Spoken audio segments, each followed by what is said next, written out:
मंगलवार को संसद की कार्रवाई के दौरान अखिलेश यादव ने भी सत्ता पक्ष पर हमला जारी रखा। साथ ही उन्होंने सोमवार के राहुल गांधी के भाषण को लेकर भी एक शेर सुनाया। उन्होंने अपने शेर में प्रधानमंत्री पर हमला बोला और राहुल गांधी के भाषण की तारीफ की। अखिलेश यादव ने कहा, हजूरे आला आज तक खामोश बैठे हैं इसी गम में, महफिल लूट ले गया कोई जबकि सजाई हमने।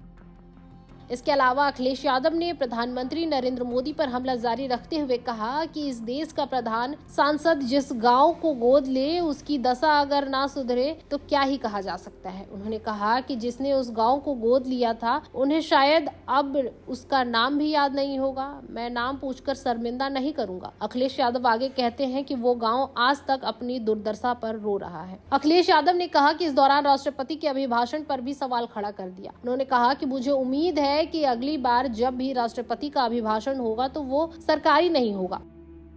उन्होंने कहा कि इस सरकार के पिछले 10 वर्षों की उपलब्धि यही रही कि शिक्षा माफिया का जन्म हुआ।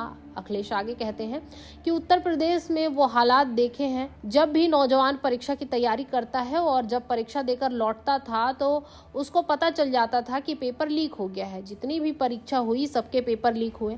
सिर्फ उत्तर प्रदेश के नहीं, कई ऐसे प्रदेश हैं जहां पर पेपर लीक हुए। सच्चाई तो ये है कि सरकार ऐसा इसलिए कर रही है ताकि उसे युवाओं को नौकरी ही ना देनी पड़े।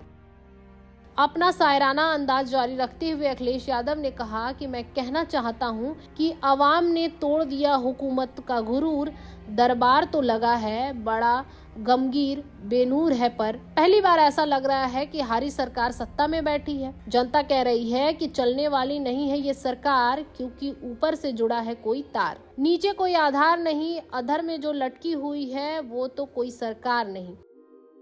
ईवीएम पर समाजवादी पार्टी के सांसद अखिलेश यादव ने कहा, मुझे कल भी ईवीएम पर भरोसा नहीं था और आज भी नहीं है। अगर मैं 80 में से 80 सीटें भी जीत जाऊं तब भी मैं उन पर भरोसा नहीं करूंगा।